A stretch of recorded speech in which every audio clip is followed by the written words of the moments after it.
एक राजा की 6 पत्नियां थीं। राजा उन सभी को बहुत चाहता था। वो बहुत ही नेक दिल और प्रजावत्सल राजा था। राजा जय सिंह के राज्य में पशु पक्षियों से लेकर मनुष्य तक सब खुश थे, परंतु राजा के मन में एक गहरा दर्द छिपा था। उनकी 6 पत्नियां थीं, पर उनमें से कोई भी उसे संतान सुख नहीं दे पाई थी। ये दर्द हमेशा उनको कचोटता रहता था। राजा ने इसके लिए अनेकों यज्ञ और पूजा पाठ करवाए। जिस पंडित ने जैसा बोला, राजा ने वैसा ही किया, पर किसी की कोई भी युक्ति काम न आई। संतान की चाह में राजा ने एक एक करके 6 शादियां की, पर किसी भी रानी से उसे संतान सुख की प्राप्ति नहीं हुई।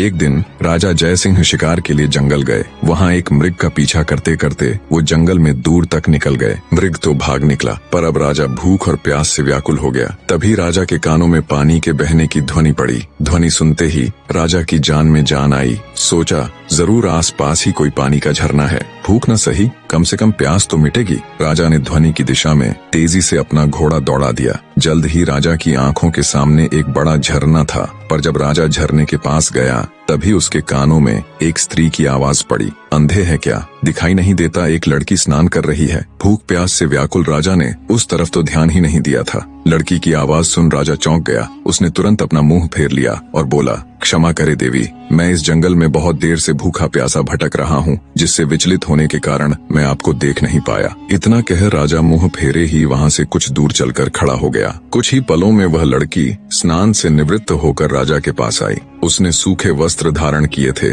और हाथ में कुछ फल लिए हुए थे। वह राजा के पास आकर बोली, महाशय, अब आप पानी पी सकते हैं। राजा ने झरने से पानी पिया और लड़की के दिए फल खाए। पानी और फल से उनकी भूख प्यास शांत हुई। राजा ने लड़की की ओर देखा और पूछा, हे सुंदरी, तुम कौन हो और इस जंगल ब्याबान में अकेली क्या कर रही हो? लड़की ने जवाब दिया, मेरा नाम मोहिनी है। मैं पास के गांव में रहती हूँ। रोज यहाँ स्नान करने आती हूँ और जंगल से लकड़ियाँ इकट्ठा करती हूँ। ये झरना जंगल के बीच में है, इसलिए यहाँ कोई नहीं आता। राजा जय सिंह मोहिनी की सादगी और सुंदरता पर मोहित होकर बोला, मोहिनी, तुम्हारी मदद के लिए शुक्रिया। आज तुमने मेरी जान बचाई है, वरना मारे भूख प्यास के मेरे तो प्राण निकलने वाले थे। मोहिनी बोली, महाशय, अब आप भी अपना परिचय दीजिए। राजा ने गंभीर होकर कहा, आज नहीं सुंदरी, फिर कभी मैं जरूर तुम्हें अपना परिचय दूंगा। इतना कह राजा ने अपने घोड़े पर सवार होकर वापस अपने राज्य की ओर प्रस्थान किया। परंतु राजा के मन में अब भी रह रहकर कामिनी के विचार आ रहे थे। उसकी सुंदरता, उसकी सादगी,